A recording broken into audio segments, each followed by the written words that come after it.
Ассалаумағалейкум достар, бауырлар. Міне бүгін 25 қаңтар. Ауа райы көктемнің күніндей. Температура 5-6 градус. Күннің көзі әдемілеп шығып тұр. Міне сиырлар күннің шуағында суларын ішіп алып прогулкада жүр мінеки.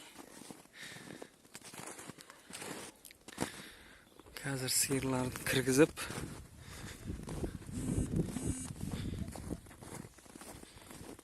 шөбін, жемін береміз.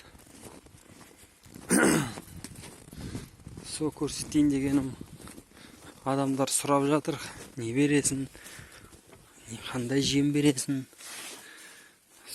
деп, соны көрсетемін.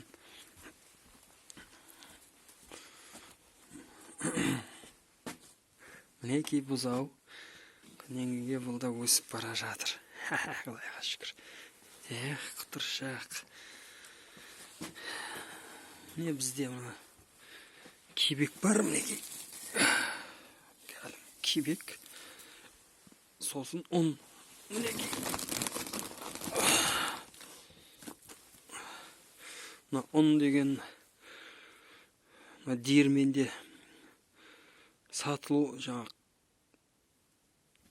сатуға рұқсат емес бұны. Неге десеңіз, тышқан жеген, сол үшін рұқсат емес. Соларды арзан бағасынан сатып аламын. Міне олардың бәрі ұн. Мына жағында тұр. Олар кебек. Сосын осылай тумаған боғаз сиырларға бұзаулайын деп тұрған мынандай күрішкімен саламын. Мінеки. 2 күрішкі осы кебек салам, 1 күрішкі ұн салам. Сосын сол мынау картоп, сәбіз, жуаның қабықтары, мінеки. Солар салам. Мына туған сауынды сиырларға жаңағы көбірек 4 күрішкі кебек, 1,5-2 күрішкі ұн. Солай өстіп тамақтарын береміз. Мына боғаз сиырларға әдейі аз береміз. Неге десеңіз, ол семіріп кетсе, оларға ертең бұзаулаған кезінде қиын болады, бұзау өсіп кетеді. Ал өте арық болса, ол да болмайды.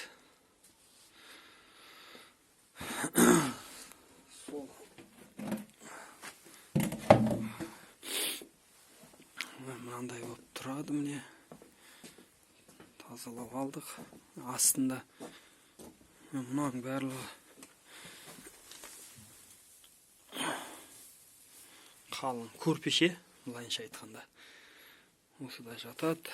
Текке мына арқа жағында азырақ азғантай, мінеки. Неге десеңіз, бұл жерге бүлініп қала береді. Таза ұстауға әрине әрекет етеміз.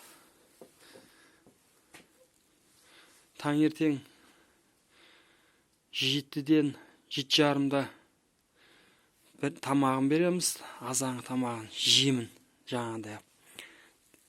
Сосын 1 сағаттардан кейін шөбін саламыз. Алдына. Түсте сосын шөп береміз. Қазір сағат 4-тен кетіп жатыр. Мұна жемін береміз. Сосын кешке жатар уақытта 8-9-дарда және шөп салып қоямыз. Сөйтеміз. Мына бір жерде таңертең тұрғызып тұрғаннан кейін мына арқасындағыларын, арқа жағын тазалап жатқан кезінде бұлар өзі сепчіп бастайды. Сол кезде мынаның астына қоямыз. Қысқасын айтқанда тосып аламыз ғой. Сосын далаға апарып төгіп тастаймыз. Қалғаны мынаның ішіне кетеді, мына жерге. Оның ішінде де шелек алып тастаймыз. Өзімізге жақсы тосып алсақ, міне ағаштарымыз құрғақ болады. Ағаш құрғақ болса, бұл ағашта көбірек служит етеді. шіремейді.